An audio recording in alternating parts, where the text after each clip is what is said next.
7월 5일 토요일 새벽기도에 오신 여러분들 축복하고 환영합니다. 다 함께 사도신경으로 7월 5일 토요일 새벽기도회를 시작하겠습니다.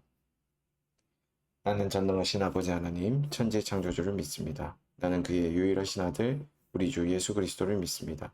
그는 성령으로 잉태되어 동정녀 마리아에게서 나시고 본디오 빌라도에게 고난을 받아 십자가에 못 박혀 죽으시고 장사된 지 사흘 만에 죽은 자 가운데서 다시 살아나셨으며 하늘에 오르시어 전능하신 아버지 하나님 우편에 앉아 계시다가 거기로부터 살아있는 자와 죽은 자를 심판하러 오십니다.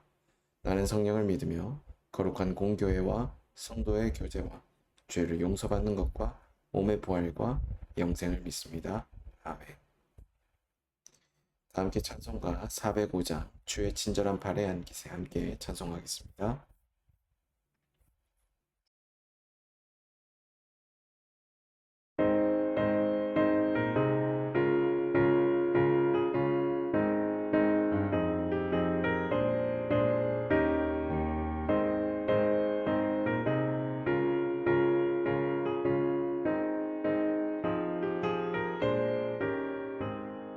주의 친절한 발에 안기세 우리 마음이 편안하리니 항상 기쁘고 복이 되겠네 영원하신 발에 안기세 주의 발에 그 크신 발에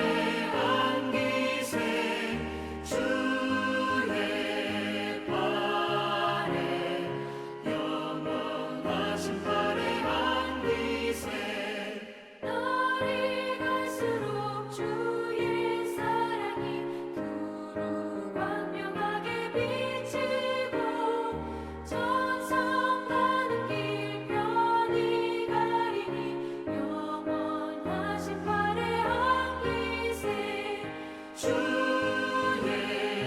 발에 그 크신 발에 안기세 주의 발에 영원하신 발에 안기세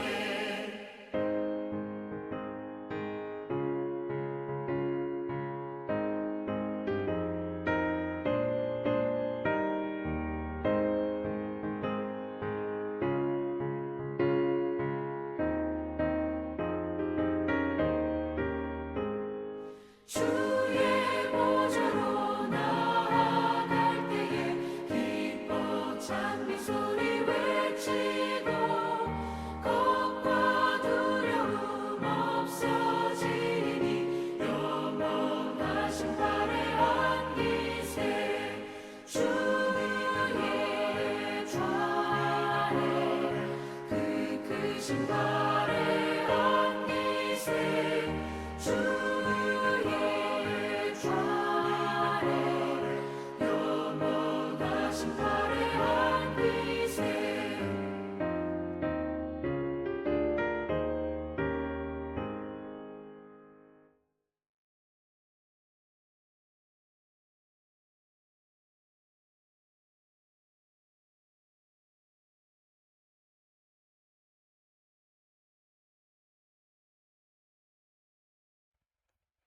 이 시간에는 공동의 기도 제목을 위해서 함께 기도하겠습니다.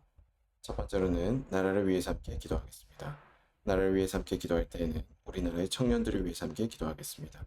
우리나라의 청년들이 취업과 진학과 결혼의 문제를 앞두고 많은 우여곡절들을 경험하고 있습니다. 바라기는 이 문제를 통해서 우리나라의 청년들이 지금 현재 주어진 상황에 좌절하거나 절망하는 것이 아니고 오히려 이 문제를 통해 공급처 되신 하나님을 경험하며 또 이 문제로 인하여서 왜곡된 청년 세대가 되지 않도록 위해서도 함께 기도하도록 하겠습니다. 두 번째로는 국내외 선교를 위해서 함께 기도하겠습니다.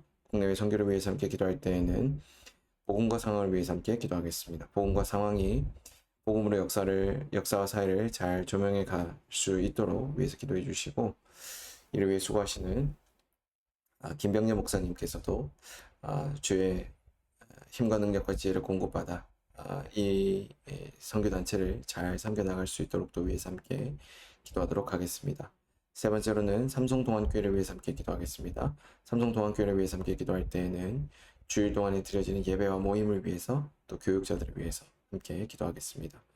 주일 예배와 또 진행되는 여러 가지 모임들이 있습니다. 각 부서의 예배, 그리고 2부 순서, 특강과 순모임과 또 연합기도회, 여러 가지 모임들이 또 진행되는데 이 모임들과 예배를 통해서 교회가 복음의 접촉점으로 잘 세워질 수 있도록 기도해 주시고 신동희 목사님과 저와 또 김숙경 간사님 그리고 심소연 전도사님 등 네 분의 교육자들이 이 교회를 함께 섬겨나갈 때 또 각자에 맡겨주신 사역들을 감당할 때 잘 감당할 수 있도록 또 맡기신 사명들을 잘 감당할 수 있도록 위해서 함께 기도하도록 하겠습니다. 네 번째로는 교우 가정을 위해서 함께 기도하겠습니다. 교우 가정을 위해서 함께 기도할 때에는 우리 교회에 함께하고 있는 또 부부 가정인 배재환 교우 가정을 위해서도 함께 기도하도록 하겠습니다. 이 가정 가운데 하나님 나라의 풍성함이 경험되며 또 이 가정을 통하여서 이루어가실 그 주님 나라의 뜻과 계획이 아름답게 열매 맺는 은혜가 있도록 또 위해서 함께 기도하겠습니다. 다섯 번째로는 새벽 기도를 위해서 함께 기도하겠습니다. 계속해서 온라인으로 진행되고 있는 새벽 기도회 가운데 주의 말씀이 임하고 또 방송상의 차질 없이 잘 진행될 수 있도록 위해서도 함께 기도하도록 하겠습니다. 함께 나눈 이 다섯 가지 기도 제목을 위해서 이 시간 한 목소리로 기도하겠습니다.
예수님 이름으로 기도합니다. 아멘. 하나님께서 오늘 우리 모두에게 주신 말씀은 요한계시록 2장 18절에서 29절까지의 말씀입니다. 요한계시록 2장 18절에서 29절까지의 말씀을 한 절씩 교독하겠습니다. 두아디라 교회의 사자에게 편지하라. 그 눈이 불꽃 같고 그 발이 빛난 주석과 같은 하나님의 아들이 이르시되 내가 내 사업과 사랑과 믿음과 섬김과 인내를 아노니 내 나중 행위가 처음 것보다 많도다. 그러나 내게 책망할 일이 있노라. 자칭 선지자라 하는 여자 이세벨을 내가 용납함이니 그가 내 종들을 가르쳐 꿰어 행음하게 하고 우상의 재물을 먹게 하는도다. 또 내가 그에게 회개할 기회를 주었으되 자기의 음행을 회개하고자 하지 아니하는도다. 볼지어다 내가 그를 침상에 던질 터이요 또 그와 더불어 간음하는 자들도 만일 그의 행위를 회개하지 아니하면 큰 환난 가운데 던지고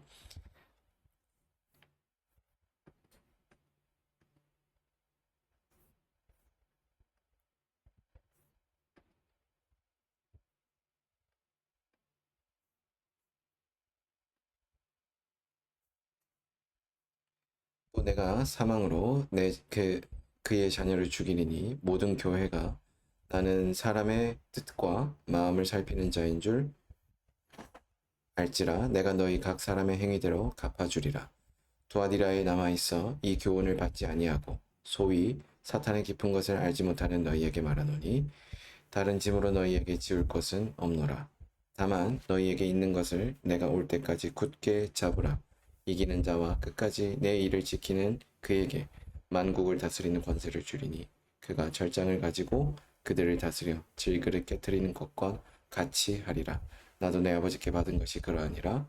내가 또 그에게 새벽별을 주리라. 귀 있는 자는 성령이 교회들에게 하시는 말씀을 들을지어다. 아멘. 오늘 우리가 함께 읽은 이 요한계시록 2장 18절에서 29절까지의 말씀에서는 우리 소아시아의 7교회들 가운데 사실 좀 주목해 보고 싶은 한 교회의 이야기가 등장을 합니다. 이 소아시아의 7교회들은 당시에 초기 교회들의 역사 가운데에서도 이미 교회들로서 그 모임이 견고하게 조성된 그런 교회들로서 함께 세워져 가고 있으며 주로 이방인 교회들이었죠. 그리고 그 교회들이 말 그대로 크리스천으로서 함께 이 교회됨을 세워가는 그런 교회였습니다. 모두가 다 그 출발은 나쁘지 않았던 것 같습니다. 그러나 오늘 우리가 읽었었던 18절에서 29절까지 등장했던 이 도아디라 교회는 버가모의 남서쪽으로 위치해 있고 소아시아에서도 가장 작은 도시에 해당되는 이 도아디라 그리고 거기에 위치했던 교회였습니다. 이것은 풍성한 농업지대였고 자줏빛 염료 생산이 유명한 곳이죠. 점술이 성행해서 점치는 큰 전당이 있었고 많은 사람들이 점을 치기 위해 도아디라에 몰려왔습니다. 그러나 이곳에서 유럽 최초의 그리스도인이 나오는데 그는 자주 장사 루디아였습니다. 설에 의하면 이 교회는 루디아의 전도에 의해 세워졌다고 합니다. 특히 이 교회의 책망을 보게 되면 이세벨이라고 하는 그 여자 거짓 선지자의 교훈을 따르는 것이 문제가 되었었는데 이는 어떻게 보면 이 교회가 여자 지도자의 전통이 있었음을 보여주고 또 그로 인하여서 생긴 전통이 아닌가라는 생각이 들게 됩니다. 주님은 이 두아디라 교회에게 그 눈이 불꽃 같고 또 그 발이 빛난 주석과 같은 하나님의 아들이라고 계시해 주셨습니다. 이것은 예수님의 전지성과 심판의 주 되심을 강조하는 그런 내용들이고 그리고 두아디라 교회가 이단의 교훈을 따름으로 진리를 떠났기 때문에 예수님은 자신을 심판의 주로 계시하신 것이죠. 이처럼 주님께서 자신을 심판주로 여기지 않고 또 주님을 그렇게 따르지 않았을 때에 그들에게 잘못된 교훈에서 돌이킬 것에 대해서 경고를 하신다는 점을 오늘 본문 말씀이 우리에게 알려주고 있습니다. 그들이 돌이키지 않을 때 거기에는 하나님의 심판만이 있을 뿐입니다. 그래서 그들은 결국 돌이키든지 아니면 하나님의 심판을 받든지 이 두 가지 중에 하나를 선택할 수밖에 없습니다. 주님은 두아디라 교회에게 19절 말씀을 통해서 이렇게 말씀합니다. 내가 내 사업과 사랑과 믿음과 섬김과 인내를 아노니 내 나중 행위가 처음 것보다 많도다. 여기 이제 나중 행위가 처음 것보다 많도다라는 말은 두아디라 교회가 영적 진보가 있는 교회였다라는 것을 보여줍니다. 그럼에도 불구하고 이 교회는 책망받는 그런 모습을 보여주죠. 20절에서 21절에 보면 두아디라 교회의 책망받을 일은 자칭 선지자라고 하는 이세벨을 용납한 것이었습니다. 이로 인해서 교회 성도들 가운데 우상의 제물을 먹는 자와 행음하는 자들이 생겨나게 됩니다. 주님은 이세벨에게 회개할 수 있는 기회를 주셨음에도 불구하고 회개하지 않았다라고 말씀하셨습니다. 이 고대 서아시아 지역에서 대부분 종교들의 예배 의식은 성행위가 따랐습니다.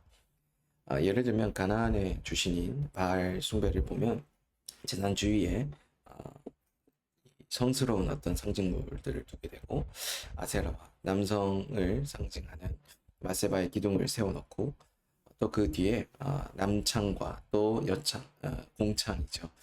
그들을 둠으로써 여러 개의 방을 마련하여 매음을 하도록 하는데 그것을 거룩하다라고 포장하였습니다. 이 의식은 풍요를 상징하는 다산의 의식이었습니다. 우상 숭배가 있는 곳에 행음이 있기 마련이었습니다. 성경에서 우상 숭배를 영적 간음으로 말하는 이유가 또한 이러한 이유 때문입니다. 몇몇 사본에는 20절에 너의 여자라는 말이 삽입되어 너의 여자 이세벨이라고 기록되어 있습니다. 그래서 일부 학자들은 이세벨을 두아디라 교회의 목회자의 처였다라고도 주장합니다. 그러나 이런 견해는 일반적으로 받아들여지지 않고 오히려 열왕기상에 나오는 아합의 아내 이세벨의 이름을 상징적으로 사용한 것으로 봅니다. 이세벨은 아합의 아내로서 이 이방인 시돈의 왕 엣바알의 딸이었습니다. 그는 연약한 남편에게 영향을 주어 온갖 악한 일을 저지르게 했고 특별히 하나님께 드리는 예배를 우상인 바알의 예배와 결합시키게 됩니다. 그래서 구약에서 이세벨은 교활하고 부패하고 타락한 자의 전형을 보여주었는데 이것이 부도덕과 우상 숭배자의 상징으로 그려집니다. 이것이 오늘 두아디라 교회에 나타난 가장 근본적인 문제였는데 우리가 말씀을 나누기 앞부분에 제가 이 교회를 주목하기 원한다라고 표현했던 것이 바로 이 때문입니다. 우리 한국 교회가 지금 많은 그리스도인들이 이와 같이 두아디라 교회들처럼 영적인 진보가 있었음에도 불구하고 잘못된 진리를 따르며 바로 이런 영적 교만이 간음과 또 성적인 타락 이런 것들을 보여주고 있죠. 여기에서 이 여자 선지자를 용납했다라고 하는 것, 이 단어가 보일 텐데 용납하다라는 단어는 허용하다, 허락하다라는 뜻이 있습니다. 그래서 교회가 이 여인을 용납했다라는 것은 소극적인 의미에서 그가 성도들을 거짓과 부도덕에 미혹하는 것을 방치했거나 묵인했다라는 것이고 적극적인 의미에서는 정죄하지 않고 쫓아내지 않았다라는 의미입니다. 교회는 용납해야 될 일과 용납하지 말아야 될 일을 분별해야 합니다. 그때 비로소 교회의 거룩함을 지킬 수 있기 때문입니다. 주님은 거짓 여선지자와 그를 따르는 자들에게 다음과 같이 경고의 말씀을 줍니다. 22절과 23절에 볼지어다 내가 그를 침상에 던질 터이요 또 그와 더불어 간음하는 자들도 만일 그의 행위를 회개하지 않으면 큰 환난 가운데 던지고 또 내가 사망으로 그의 자녀를 죽이리니 모든 교회가 나는 사람의 뜻과 마음을 살피는 자인 줄을 알지 못하리라. 이와 같은 이 말씀에서 여기서 특히 이제 던진다라는 단어가 돋보이는데 버린다라는 의미를 가지고 있습니다. 던진다라는 이 의미 이것이 우리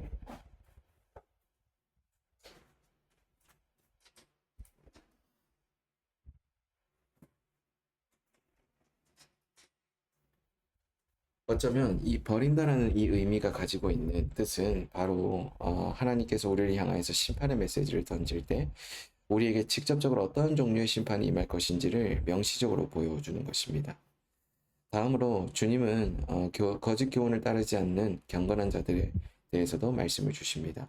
그것이 24절부터 29절까지의 말씀에 등장을 하는데 여기 두아디라에 남아있어 라는 말을 읽을 때 구약의 선지자들이 이스라엘 가운데 남은 자들에 대해서 말하는 것을 연상하게 됩니다.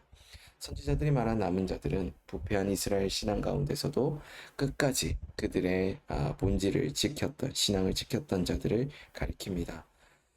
여기 예수님께서 도아디라 교회에 대하여 말씀하실 때 남아있는 자라는 것은 도아디라 교회가 거짓 선지자들로 인하여서 부패해졌을 때 신앙을 지킨 자들을 의미합니다. 이들은 거짓 교훈을 받지 않았습니다. 소위 사단이 깊은 것을 알지 못하는 너희라는 거짓 교훈을 받지 않은 자들을 말하는데 그들은 거짓 선지자들이 비밀이란 이름을 가르친 거짓 교훈을 따르지 않았기 때문에 이와 같은 명칭으로 불렸을 것입니다.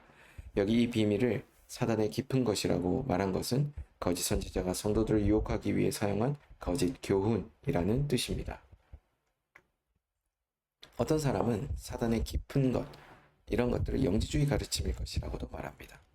주님은 이처럼 도아디라 교회 성도들 가운데 거짓에 미혹되지 않는 자들, 바로 이것들이 다른 짐으로 너희에게 지울 것이 없다라고 말씀하셨습니다. 책망할 것이 없다라는 뜻입니다. 주님은 이들에게 다만 너희는 너희에게 있을 것을 내가 올 때까지 굳게 잡으라라고 말씀하십니다. 이 말씀은 책망할 것이 없는 바로 온전함 가운데 행하고 있으므로 지금까지 끝까지 믿음을 지키라는 그런 의미입니다. 주님은 이들에게 다음과 같은 사실을 약속하십니다. 26절과 27절을 통해서 이기는 자와 끝까지 내 일을 지키는 그에게 만국을 다스리는 권세를 주겠다. 그가 철강을 가지고 그들을 다스려 질그릇을 깨뜨리는 것과 같이 하겠다. 여기 이기는 자와 끝까지 내 일을 지키는 그라는 끝까지 믿음을 지키는 자들을 가리킵니다. 그들에게 만국을 다스리는 권세를 주실 것이다라고 약속하십니다. 여기에서 주님께서 그 권세를 주심으로써 주님은 제자들에게 온 천하를 다니며 복음이 약동하도록, 복음이 증거되도록 하셨습니다. 이것이 만국을 다스리는 것의 의미가 아닐까 싶습니다. 실제로 주님은 사도들로부터 많은 기적들을 나타내 보이셨습니다. 그 중에 가장 정점에 있는 것이 바로 이 복음이 온 천하에 증거되는 것입니다. 끝까지 믿음을 지킨 자들에게 새벽별을 주리라 라고 말씀하셨습니다. 여기 새벽별이란 일반적으로 부활에 대한 약속을 의미합니다. 영생, 바로 생명을 소유한 자들로서 복음을 전하며 그 복음이 그들을 통하여 아름답고 영광스럽게 드러나게 될 것을 오늘 주님은 약속하고 계시는 것입니다. 저와 여러분들의 삶은 어떻습니까? 우리의 삶을 통하여 먼저 우선적으로 복음이 증거되고 있습니까? 그 복음이 우리의 삶을 통하여서 사람들에게 세상 가운데 또 교회와 여러 공동체들 가운데 증거되고 있다라고 하는 것은 너무나도 귀한 주께서 우리에게 허락하시는 가장 아름다운 권세일 것입니다. 그 권세가 우리에게 있기 때문에 그 권세를 통하여서 오늘 우리는 주님이 원하시는 바로 그 주님이 바라시는 하나님 나라의 백성, 하나님 나라에 속한 자들, 남은 자들로서 담대하게 살아나갈 수 있게 되는 것이죠. 권세를 우리에게 주셨다라고 하는 것, 권세가 우리에게 귀한 영향력으로 자리매김한다라는 것, 이것이 우리에게 주신 가장 큰 복일 것입니다. 여러분들은 어떤 권세를 지금 바라고 있습니까? 어떤 권세를 따라 살아가기를 원하십니까? 사랑하는 여러분, 다시 한번 주님 앞으로 나오셔서 주께서 복음을 우리를 통해 드러내시기를 바라시는 가운데 허락하시는 그 권세를 누리시는 저와 여러분들 되기를 주의 이름으로 축복합니다. 그래서 그 권세를 누리는 하나님의 자녀된 권세, 바로 그 권세가 우리 가운데 충만케 되는 은혜가 넘쳐나며 또 그 권세를 누리는 저와 여러분들 되시기를 주의 이름으로 축복합니다. 기도하겠습니다. 사랑의 주님, 오늘 우리에게 허락하신 이 권세를 힘입어 우리가 주의 복음을 전하며 공동체와 개인의 삶 속에 임한 그 하나님 나라의 자녀된 자로서의 권세를 풍성히 누리는 우리가 되게 하여 주옵소서. 사랑이 많으신 예수님 이름으로 기도드립니다. 아멘. 다 함께 주기도문으로 오늘 새벽 기도회를 마치겠습니다. 하늘에 계신 우리 아버지, 아버지의 이름을 거룩하게 하시며 아버지의 나라가 오게 하시며 아버지의 뜻이 하늘에서와 같이 땅에서도 이루어지게 하소서. 오늘 우리에게 일용할 양식을 주시고 우리가 우리에게 잘못한 사람을 용서하여 준 것 같이 우리 죄를 용서하여 주시고 우리를 시험에 빠지지 않게 하시고 악에서 구하소서. 나라와 권능과 영광이 영원히 아버지의 것입니다. 아멘. 이 시간 이후에는 각자 가진 기도 제목을 위해서 기도하겠습니다.